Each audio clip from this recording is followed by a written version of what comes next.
फवाद साहब, क्या वजह, एक तो जो वकला एहतजाज कर रहे हैं उसमें वो जोर नहीं है और एक तकसीम भी है सामने और हुकूमत इतना सीरियस नहीं ले रही उसको। साथ में IMF का जो मिशन है, अब तक की इतलात ये है कि वो सुप्रीम कोर्ट बार के नुमाइंदगान से भी मुलाकात करेगा। हमें एग्जैक्ट कंफर्म नहीं कि किन किन शख्सियात से उनकी मुलाकातें होंगी।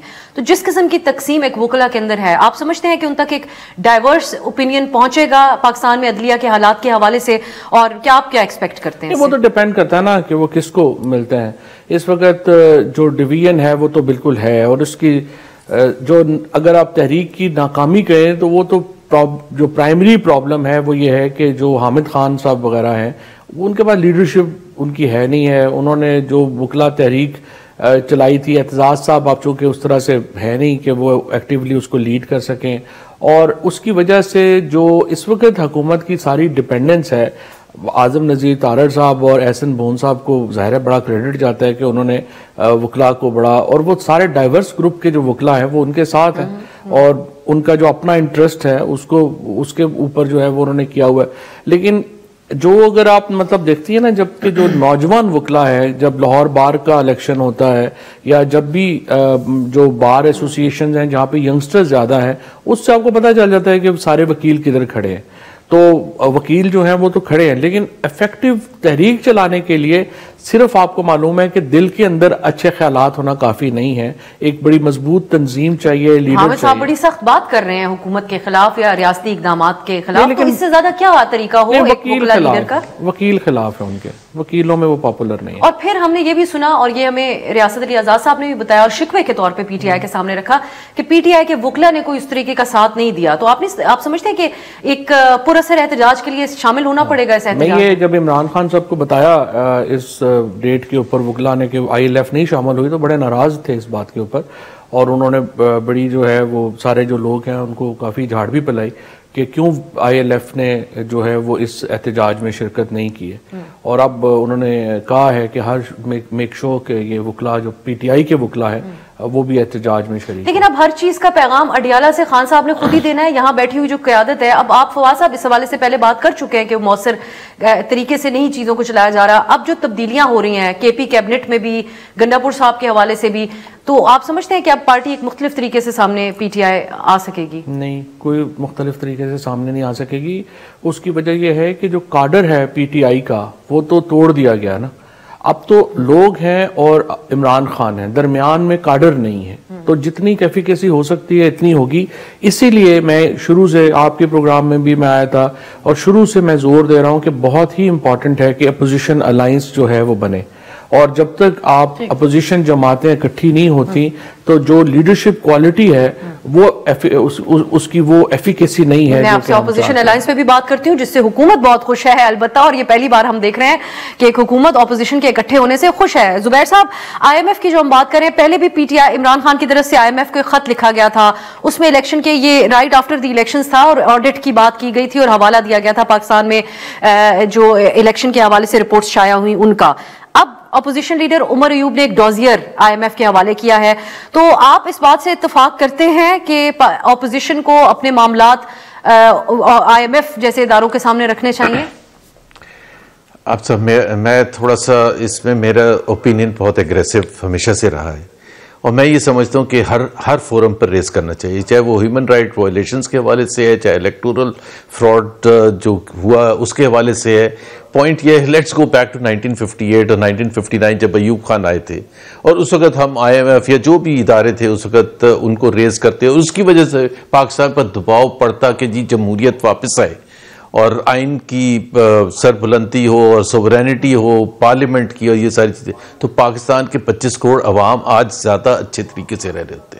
तो ये कहना कि जी ज़ियाउल हक आके कब्जा कर लेंगे मुल्क पर और किसी को बात करने की इजाज़त नहीं होगी और फेंटी लगाई जाएगी और भुट्टो साहब को भेज दिया जाएगा और कोई बाहर ना बात करे, ये तो बड़ा अजीब है कि आपने गन पॉइंट पर लोगों को रखा हुआ है और यरगमाल बना के, और आप कह रहे हैं कि यहां भी नहीं हम आपको मौका देंगे, ना आप कोर्ट कचहरी जा सकते हैं, ना आप मीडिया की आज़ादी हम करने देंगे, ना हम आपको कहीं बोलने की इजाज़त देंगे और लोगों को अंदर बंद करेंगे, और अगर ज़रूरत हो कि 26 नवंबर की तरह गोलियां चलानी पड़ी तो हम गोलियां भी चलाएंगे, लेकिन आप बाहर ना किसी से शिकायत करें।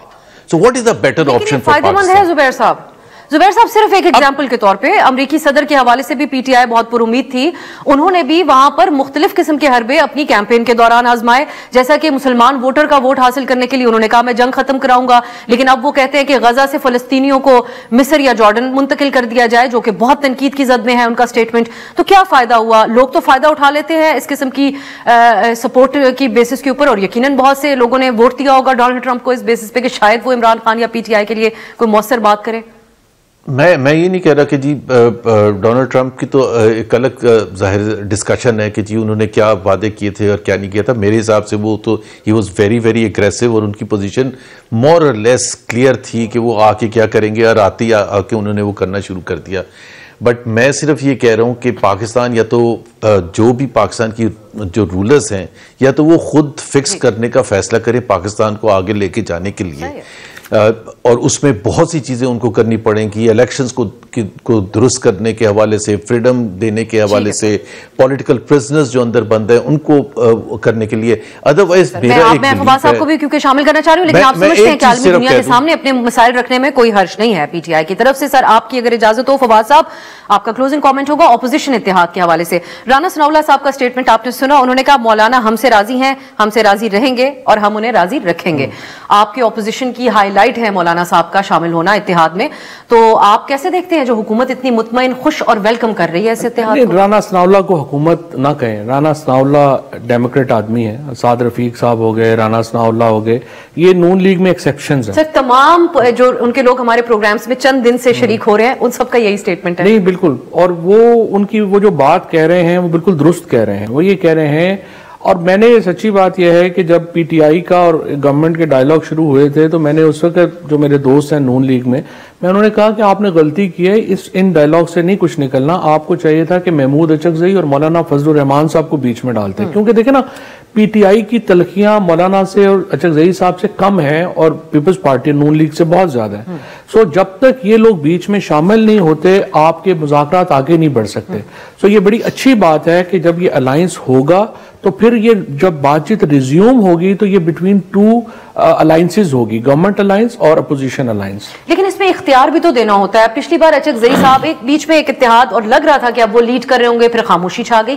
तो पीटीआई किसी को कोई इख्तियार भी देगी अपने अलावा, या अडियाला से कई सारी चीजों को रिजेक्ट कर दिया जाएगा? नहीं, इख्तियार की बात नहीं है। इख्तियार एक प्रॉब्लम तो है ना कि जब तक आप अडियाला में ना हो, बात ना हो, इमरान खान नहीं फैसले करते हैं, लोग तो इमरान खान के साथ हैं, बाकी उनके साथ तो नहीं है। जो आसिफ जरदारी और नवाज शरीफ को सहूलत हासिल है कि वो अपनी मुज़ाकराती कमेटी से कम्युनिकेट कर सकते हैं, ये सहूलत इमरान खान को मिलेगी तो बातचीत आगे बढ़ेगी ना। तो अगर गवर्नमेंट से बातचीत होती है और या नहीं भी नहीं होती तो फिर ऑब्वियसली स्ट्रीट एजिटेशन की तरफ जाएगा मामला। और अगर होती है, जो मैं चाहता हूँ हो, तो उसके नतीजे में भी चीजें जो है वो बेहतरी की जानब जो है वो जा सकती हैं। सो ये अलायंस जो पोजीशन का है, this can actually play a pivotal role जो अगले राउंड है नेगोशिएशंस का उसमें।